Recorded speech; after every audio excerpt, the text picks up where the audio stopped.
तो भाई आज का विषय है right brain left brain healing.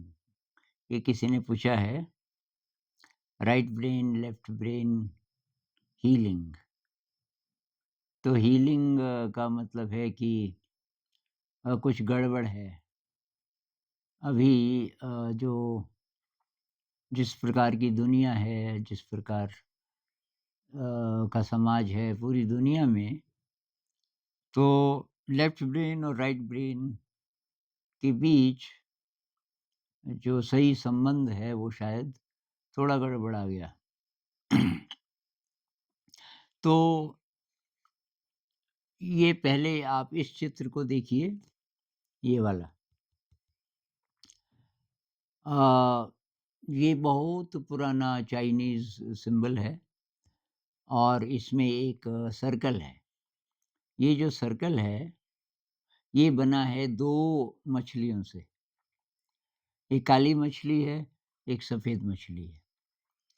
तो जो सफ़ेद मछली है उसको हम कह सकते हैं ये तर्क पक्ष।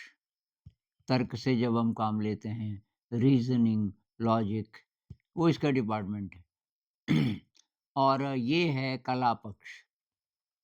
काली मछली, कुछ लोग कह रहे थे इसको काला रंग क्यों दिया?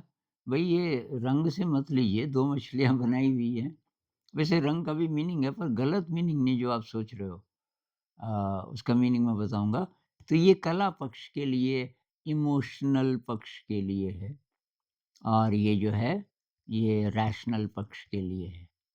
तो इस सिंबल के द्वारा वो ये कहना चाहते हैं कि इन दोनों में एकदम बैलेंस जब होगा, दोनों का साइज़ भी बराबर है दोनों एक-दूसरे से इस तरीके से जुड़े हों कि परफ़ेक्ट सर्कल बन जाए, तब जो भी काम आप करोगे, वो बहुत शानदार होगा और तब जीवन में ये सुख शांति आएगी, समृद्धि आएगी। तो ये जो इसको बोलते हैं यिन, इसको यांग। तो जो यिन है, ये थोड़ा इग्नोर कर दिया है मनुष्य जाति ने पिछले काफ़ी समय से। अब ये दूसरा चित्र देखिए। इससे भी थोड़ा बहुत समझाने की लोग कोशिश करते हैं कि हमारे दिमाग के 2 हेमिस्फीयर्स हैं। एक लेफ्ट हेमिस्फीयर है, एक राइट हेमिस्फीयर है। तो पहले ये कहते थे कि जो राइट हेमिस्फीयर है वो डील करता है इमोशन के साथ और लेफ्ट हेमिस्फीयर डील करता है इंटेलेक्ट के साथ, रीज़निंग वगैरह। लेकिन ऐसा नहीं है, दोनों काम दोनों ही करते हैं। अब हो सकता है कि ये ज़रा ज़्यादा करता हो। इनके बीच में जो ब्रिज है, ये है असली काम की बात हमारे बीच में एक ब्रिज है। इसको बोलते हैं कॉर्पस कैलोसम। ये ये नर्व सेल से बना है, न्यूरॉन से। ये ब्रिज जितना स्ट्रॉन्ग होगा, उतना हमारी ज़िंदगी बैलेंस्ड होगी क्योंकि कला पक्ष और विज्ञान पक्ष ये दोनों बैलेंस्ड होंगे।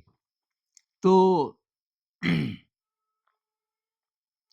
बैलेंस्ड नहीं है, पहले तो ये हमें दिखना चाहिए।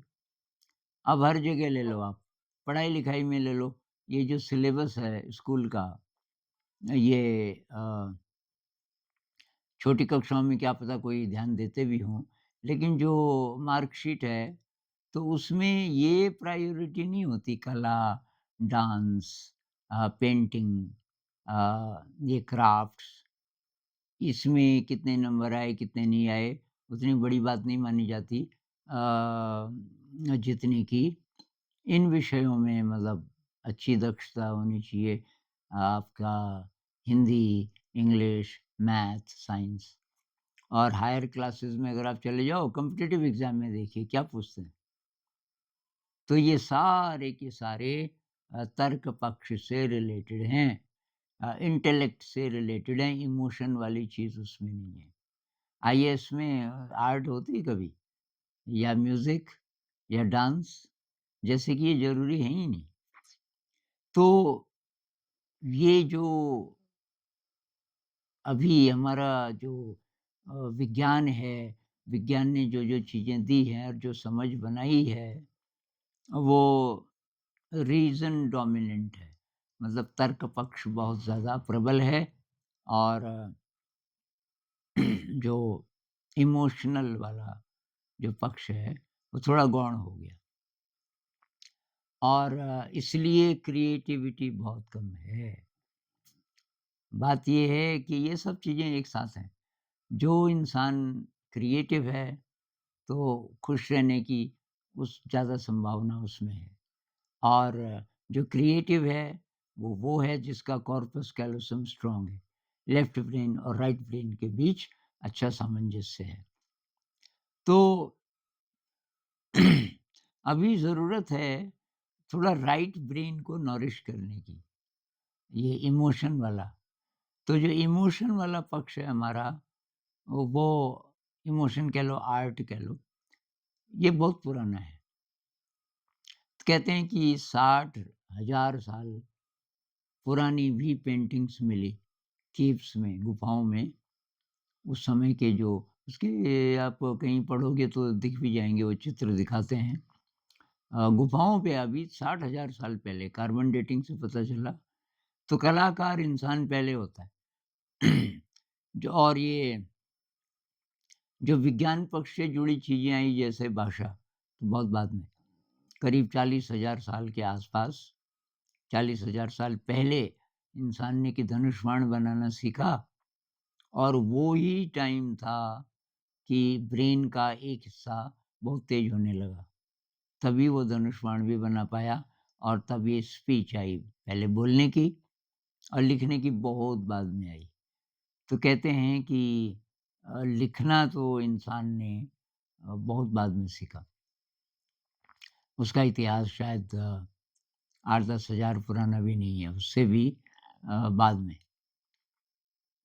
तो अब हम तो बात कर रहे हैं हीलिंग की, कैसे हम अपने ब्रेन को ऐसा बनाएँ कि वो एकदम बैलेंस ढंग से काम करे। तो वही उसका तरीका ये है, कला पक्ष को समृद्ध करो। अपने बच्चों का भी, जिन लोगों के घर में बच्चे हैं या जो बच्चों के साथ काम करते हैं, कला पक्ष को बहुत ज़्यादा महत्व देना पड़ेगा। और इसीलिए जब से मुझे ये बात पता चली, तो मेरा रुझान पहले से भी ऐसा था लेकिन मैंने गणित में कला को इसीलिए शामिल किया। आप कला के द्वारा सारी गणित पढ़ा सकते हैं। एक कमेंट में किसी ने बोला कि केवल कक्षा 8 तक नहीं, आप हायर मैथ को भी इसके द्वारा पढ़ा सकते हो। ये ज्योमेट्री के द्वारा, रेखागणित के द्वारा, इसमें जो चित्र हैं, उससे आप सारी चीज़ें कवर कर सकते हो। तो इस तरीके की हम कोशिशें करें, तो कला उसका हिस्सा बन जाएगी। विज्ञान पक्ष का हिस्सा बन जाएगी हर जगह। उसमें चित्र डालें। छोटी कक्षाओं में थोड़ा बहुत टेक्स्ट बुक्स में होता है लेकिन जैसे आप कक्षा 3 की कोई अच्छा पब्लिकेशन है, कक्षा 3 की 4 की विज्ञान की किताबें देखें, चित्र काफ़ी होते हैं।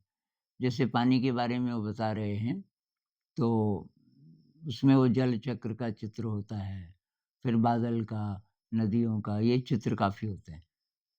लेकिन सब किताबों में नहीं, सारी टेक्स्ट बुक्स में। और फिर दूसरी बात, जिस तरीके से टीचर्स पढ़ाते हैं, चित्र तो बनाने नहीं देते बच्चे को। तो हमारी कोशिश ये रहती है कि चित्र बनाएँ और नाटक भी करें। तितली के बारे में आप पढ़ा रहे हो, तो हमारे यहाँ एक बहुत क्रिएटिव टीचर हैं, तो उन्होंने नाटक बनाया तितली पे और कुछ अंग्रेज़ लोग भी आ रहे थे बाहर से, तो इंग्लिश में बनाया। पहले पढ़ाया तितली के बारे में, वो किताब में था। तो ये अंडे से ये बना, बाद में तितली बनी, तो वो नाटक, नाटक के द्वारा उसमें फिर कोई गाना भी हो सकता है, फिर डांस हो सकता है। इन चीज़ों की ज़रूरत है। अब हम जो ज़्यादा उम्र के हो गए, हम क्या करें? अपने साथ क्या करें हीलिंग के लिए? और ख़ासकर वो लोग जो बहुत बोर हो रहे हैं, कल ही 2 कमेंट्स आए, तो मुझे भी काफ़ी, मतलब काफ़ी कंपैशन पैदा होता है। और कि यही 2 लोग नहीं मतलब लाखों की यही स्थिति है कि गुरुजी क्या करें ये जॉब तो अच्छा लगता नहीं। सरकारी नौकरी है छोड़ भी नहीं सकते क्योंकि कोई विकल्प भी नहीं है दूसरा। तो मेरा थीम तो वही होता है कि भई अपने को समृद्ध करो, अपनी शक्ति बढ़ाओ और ये मेडिटेशन करो, थोड़ा क्रिएटिविटी से जुड़ी चीज़ें करो, नहीं तो म्यूज़िक सीख लो और हो सके तो जॉब बदल लो अगर ऑप्शन आप ढूँढोगे तो क्या पता मिल जाए। तो हम लोग क्या करें? तो वही ये कुछ-कुछ चीज़ें हैं जिससे कि बैलेंस आ सकता है हमारे ब्रेन में और एक तो मेडिटेशन है, लाख दुखों की एक दवा। प्रॉब्लम क्या है कि सब लोग नहीं कर पाते मेडिटेशन। अच्छा कौन-सा मेडिटेशन? तो इसमें मेरा ही मानना है विपस्सना मेडिटेशन सबसे अच्छा है सेफ है। अब सबसे अच्छा हर एक के लिए तो बोल नहीं सकते, पर मेरे लिए सबसे कारगर यही रहा विपस्सना मेडिटेशन एकदम बैलेंस्ड है और सेफ है। कुछ और प्रकार के मेडिटेशन होते हैं जो डेंजरस हो सकते हैं, जैसे थर्ड आई पे ध्यान लगाना वगैरह और तो मेडिटेशन कीजिए। माइंडफुलनेस अब लोग सोचते हैं मेडिटेशन करते हैं जी सुबह बैठ जाते हैं आधा घंटा, 1 घंटा, वो नहीं है पूरा मेडिटेशन। सारे दिन सजग रहने का अभ्यास करना है। सुबह जो आप बैठते हो 1 घंटा, वो वैसे ही है कि आपने साइकिल सीखी खाली मैदान में, जहाँ कोई खतरा नहीं था। अब चैलेंज तो ये है ना कि आप मेन रोड पे चला सको। तो जैसे-जैसे आप सीख जाते हो साइकिल ज़रा अच्छी, तो आप मेन रोड पे चलाने लग जाते हो, वहाँ बहुत खतरा है, ट्रैफ़िक है। ऐसे ही जब हम ध्यान थोड़ा-थोड़ा सीख जाते हैं, बैठ के जब हम अभ्यास करते हैं, अब सारे दिन कैसे सजग रहें, कैसे माइंडफुल रहें, ये विपस्सना मेडिटेशन सिखाती है। तो बुद्ध ये नहीं कहते कि भाई बैठ के और साँस को ऑब्ज़र्व करो, जिसको आनापानसति कहते हैं, बहुत सारे लोगों को पता है। अ, और उसके बाद लेकिन सतिपट्ठन सूत्र में चित्तानुपස්සना है, धम्मानुपස්සना है, लेकिन शुरू में ही पहले ही दूसरे पेज पे ये बातें आ जाती हैं कि बैठ के तो ठीक है, लेकिन पूरे दिन आपका शरीर जिस भी अवस्था में है, खड़ा है, बैठा है, चल रहा है, लेटा है, कुछ काम कर रहा है, हर समय महसूस करो अ, साँस को और शरीर को। तो अ, ये करना है। पूरे दिन ये अपने को महसूस करना है, उससे ज़िंदा होंगे। हमारी कोशिकाएँ दोबारा से ज़िंदा होंगी, बहुत सारी अधमरी-अधमरी कोशिकाएँ होंगी, पूरे शरीर में, ब्रेन में। तो इसको एक तरीके से रिचार्ज करना है। आपका फ़ोन है ना डेड हो गया, चार्ज खत्म हो गया अ, या है भी तो बहुत कम है। कैसे करके उसका चार्ज बढ़ाएँ? तो उसके लिए मेडिटेशन एंड माइंडफुलनेस पूरे दिन माइंडफुलनेस। अब क्रिएटिविटी ये है बहुत ज़्यादा काम की चीज़ कि क्रिएटिविटी को कैसे शामिल करें किसी भी चीज़ में। तो पुराने ज़माने के जो मकान होते थे ना उसमें कला भी बहुत होती थी।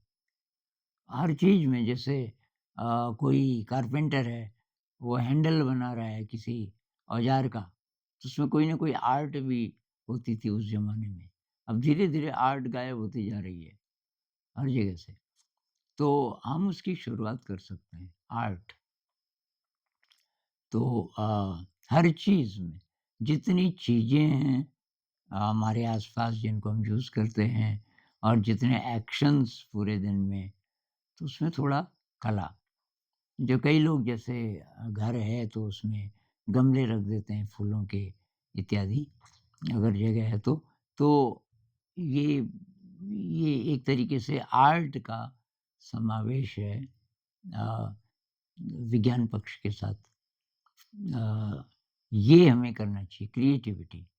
अब जो लोग ऐसे जॉब में हैं, बहुत बोरिंग काम है, क्या करें?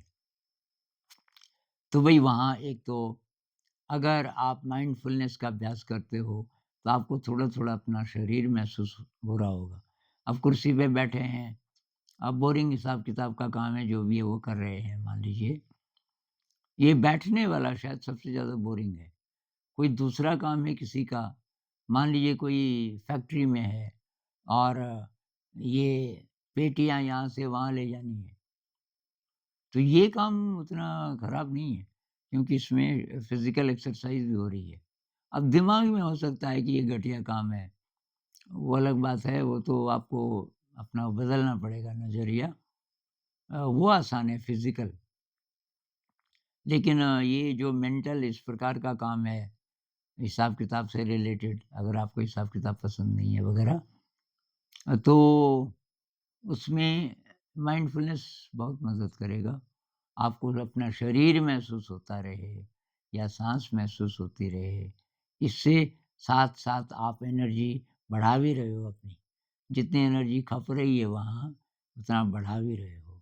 उसमें रस नहीं है काम में, लेकिन आप रस से अ, भर रहे हो अपने शरीर को और मन को, तो आप थकोगे नहीं। काम कैसा भी है थकोगे नहीं, बाद-बाद में आपको बोरिंग भी नहीं लगेगा। भई कौन-सी बड़ी बात है, इतना मुश्किल नहीं है। तो जो-जो चीज़ें आपको खराब लगती हैं, एक संत थे गुरजेफ, कोई नया साधक आ गया उनके संग में, कम्युनिटी में कोई और आ गया, पता करते थे इसको क्या-क्या अच्छा नहीं लगता। वही-वही काम सारा दिन उसको देते थे, कि तुझको ये करना है। बाद में पूछते थे कि माइंडफुल रहा करते हुए, कि केवल इसलिए कर रहा है कि अब क्या करें, मजबूरी है। मजबूरी नहीं है, तो किसी भी काम को जो लोग ये कहते हैं ना कि ये सरकारी नौकरी है, अच्छा नहीं लगता, क्या उस ऑफ़िस में कोई ऐसा व्यक्ति है जो आपके समकक्ष है, उसको भी वही काम करना पड़ता है, लेकिन वो थोड़ा खुश है, मतलब उसको काई कोई ख़ास परेशानी नहीं है, तो क्यों नहीं है? उसके अंदर शक्ति ज़्यादा है, तो हमें अपनी शक्ति बढ़ानी है एक तो। और फिर ये तो है ही कि कोई और जॉब ढूँढ लो अगर ये बिल्कुल पसंद नहीं है, लेकिन मिलता नहीं दूसरा जॉब। बहुत बार ज़िंदगी में हमें करना ही पड़ता है। कोई ऐसा काम जो पसंद नहीं है पर करना पड़ रहा है किसी न किसी कारण से, तो क्या करें? तो अभी मेरे साथ भी होता है ये जब ये हमारे साथ एक बच्ची है बबीता, अब तो बड़ी हो गई, तो दादाजी बोलती है मुझे। अब वो जब 12th में गई, तो गणित लेके आ गई। गणित, केमिस्ट्री, फिज़िक्स। अब वो तो मैंने पढ़ा नहीं था। अ, तो वो अब मैथ मैंने देखा, मुझे बिल्कुल काला अक्षर भैंस बराबर नहीं बोलते, वही हालत मेरी। कुछ भी उसमें ऐसा नहीं था जो फ़ैमिलियर रहा हो। अब ऐसी स्थिति में क्या करें? जो आपके ऑफ़िस में स्थिति है, आपको काम बिल्कुल अच्छा नहीं लगता, तो शुरुआत में वही स्थिति अब मेरी थी। लेकिन अब उसको पढ़ाना तो है, क्योंकि अब वो किसी कोई ढूँढें, ट्यूशन वग़ैरह-वग़ैरह, मेरा ज़्यादा विश्वास उसमें रहता नहीं, क्योंकि वो लोग कितने दिल से पढ़ाएँगे। तो तब तक यहाँ इंटरनेट आ गया था, कुछ साल पहले की बात है। अब मेरे पास भी एक लैपटॉप था, एक पुराना-सा। तो मैंने कहा चाहे छोड़ दे, किताब छोड़ दे, मैं देखूँगा, कल से पढ़ेंगे। तो उसको पूरा कॉन्फिडेंस 100% कि दादाजी को तो सब कुछ आता है। ऐसी ऐसी फीलिंग थी उसके अंदर। अब वो सारे दिन मैं बार-बार पहली एक्सरसाइज़ को देखूँ, उसके शुरू के 1-2 सवाल, तब तक मुझे ये पता नहीं था कि इसमें इंटरनेट में तो सब कुछ होता है। तो मैंने वो सवाल टाइप किया पूरा, पूरा सवाल टाइप किया और उसका सॉल्यूशन आ गया। तो मैंने वो देखा, देखा, देखा, मुझे बात समझ आ गई। दूसरा सवाल तो मैंने खुद करने की कोशिश की। तो उसी दिन एक तो कुछ सवाल 4-5 सवाल शायद मैंने कर दिए खुद ही। अभी पढ़ाया नहीं उसको, बबीता को नहीं पढ़ाया। उसको तो कल पढ़ाना था ना। और फिर मेरे दिमाग में आया, मैंने सवाल टाइप किया, अगर मैं एक्सरसाइज़ टाइप करूँ, तो मैंने साहब वो exercise NCERT text book 11th exercise 1 solutions और वो सारा आ गया। बस ये उस दिन से तो फिर अब मैं करीब 6 घंटे पढ़ाई करता था और वो उसके लिए 1 ही घंटे के लिए पूरा होता था। क्योंकि जब तक अच्छी तरीके से मुझे समझ ना आए, तो मैं समझा नहीं सकता किसी को। मतलब आधा-आधा समझ आया और आप शॉर्टकट में। एक दिन ऐसा हुआ, मुझे पूरी बात एक जगह में अटका हुआ था कि ये कैसे हुआ होगा? मैं आगे बढ़ गया, वो समझ नहीं आया। अब जब मैं पढ़ा रहा था, तो मैं उसकी तरफ देखता था, आया समझ? तो अगर समझ आया, तो ऐसे करती थी। अगर उसको नहीं आया, तो कुछ मुस्कुराती थी बस। अब मैंने कहा, आया समझ? वो मुस्कुराने लगी और बोलती ज़रा कम थी। अबे! मैंने कहा, इसको ये नहीं मान रही है। अच्छा, मैंने कहा, इस सवाल को कल करेंगे। तो तब मैं कोई वीडियो देखता था, तब मुझे 4-5 टीचर्स मिल गए। तो मैं उनके वीडियोज़ एक एक का स्टाइल समझ नहीं आया, फिर दूसरे को फिर हमने उस साल पूरी गणित कवर की, दिसंबर से पहले। ये पढ़ाई शुरू कर दी थी शायद अगस्त या सितंबर में, तो सितंबर, अक्टूबर, नवंबर, दिसंबर 4 महीने में पूरी गणित खत्म। उसके बाद केमिस्ट्री, केमिस्ट्री मुझे बहुत इंटरेस्टिंग लगी, कुछ-कुछ गणित से मिलती हुई। और उसमें वो हाइड्रोकार्बन था शुरू में, तो उसमें स्ट्रक्चर्स होते हैं, वो कला है। तो वो भी हो गया। फिर फ़िज़िक्स की बारी आई, तो फ़िज़िक्स हम पूरा नहीं कर पाए और उस साल लेकिन एग्ज़ाम नहीं हुआ, वो था अपना ये लॉकडाउन हो गया था, तो हाई स्कूल के बेसिस पे रिज़ल्ट बना उनका। तो हाई स्कूल में तो वो फर्स्ट थी, सबसे आगे थी। तो वही बहुत बार ज़िंदगी में आपको करना ही पड़ता है कोई काम, तो कैसे उसमें रस डालें? अब आपको रस डालना है उसमें। तो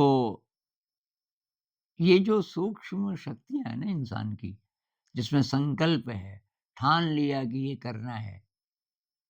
अब मान लीजिए आपकी माँ बीमार है और आप कुछ दिन के लिए माँ के साथ चले गए कि मैं सेवा करूँगा और आपकी नींद बहुत गहरी है, ज़रा कोई डिस्टर्ब कर दे तो बहुत ज़्यादा परेशान हो जाते हैं।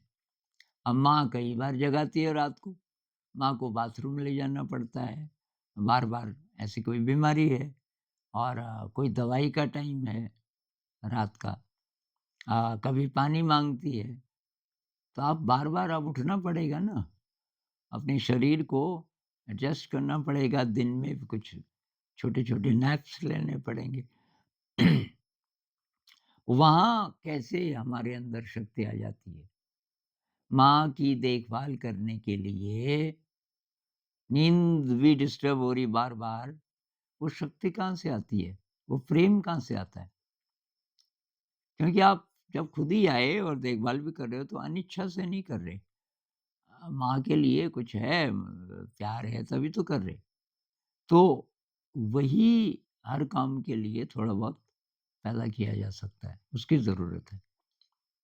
तो दैनिक जीवन में भई एक ध्यान कीजिए, माइंडफुलनेस, संगीत बहुत कमाल की चीज़ है। कोई इंस्ट्रूमेंट खरीद लीजिए, तो मैं तो बोलता हूँ हारमोनियम ले लो, बहुत आसान है। उसमें सा रे गा मा पा धा नी सा। बस आप और कुछ ना सीखें। सीखने के लिए नहीं, हम लेफ्ट ब्रेन राइट ब्रेन में दोस्ती कर रहे हैं। तो ये कर लीजिए। कोई और शौक है बचपन का, आर्ट का है जैसे, थोड़ा वो कर लीजिए। कोई भी शौक जो आपका है, उसको अगर आप करोगे, चाहे मशीनों को ठीक करना हो, कुछ भी हो, उससे रस मिलेगा थोड़ा-सा। दैनिक जीवन में इसको लाना है। गार्डनिंग कर सकते हो अगर थोड़ी बहुत ज़मीन है या आपके फ्लैट में जगह है, तो गमला ले आओ, उसमें फूल और उनकी देखभाल करना, सिंचाई करना। फिर कभी कोई तितली आएगी, कोई भँवरा आएगा, तो इत्यादि। और ये सब आप करोगे, कला पक्ष को बढ़ाना है, कला पक्ष को बढ़ाना है और उसमें ये चीज़ें बहुत-बहुत मदद करती हैं। मेडिटेशन, माइंडफुलनेस, क्रिएटिविटी, सात्विक भोजन, सात्विक ना भी हो तो कम से कम नेचुरल फूड बहुत ज़रूरी है। ये प्रोसेस्ड नहीं, बेकरी वाला नहीं। आपको ब्रेड का शौक है तो घर पे बनाओ, वो ज़्यादा अच्छा है, अपना आटे का, मैदे का नहीं, आटे का। और ब्रह्मचर्य, खासकर स्टूडेंट अगर आप हैं, तो वही ब्रह्मचर्य का पालन बहुत ज़रूरी है। ये वीक है आजकल बहुत सारे लोगों का, इस पे ध्यान देना है। विगरस एक्सरसाइज़, कुछ लोग एक्सरसाइज़ ही नहीं करते। तो डांस, एक बहुत कमाल की एक्सरसाइज़ है, क्लासिकल म्यूज़िक लगा दो, कोई इंस्ट्रूमेंटल, उस पे डांस करो। आधा घंटा डांस कर लो, बस उसमें सब एक्सरसाइज़ अपने आप हो जाती है और मज़ा भी आ रहा है क्योंकि म्यूज़िक भी है। तो ये लेफ्ट ब्रेन, राइट ब्रेन में ये सिंक्रोनिसिटी आ जाएगी, बैलेंस आ जाएगा और जीवन रसमय बन जाएगा। जो बोरिंग काम हैं, करने ही पड़ रहे हैं, वो कम बोरिंग हो जाएँगे और लेकिन करना पड़ेगा भई। ये अब बातें तो कर ली हमने, इसी-इसी से नहीं होगा। इसका प्रैक्टिकल करना पड़ेगा आज ही से। आज के दिन माइंडफुल रहना है। आज के दिन क्रिएटिवली जीना है और बाकी बातें जो मैंने बताई उन पे भी ध्यान देना है। तो आशा है आप ये सारी बातें मानोगे तो जीवन में थोड़ा रस आएगा, राइट ब्रेन, लेफ्ट ब्रेन सब बैलेंस्ड हो जाएँगे। नमस्कार।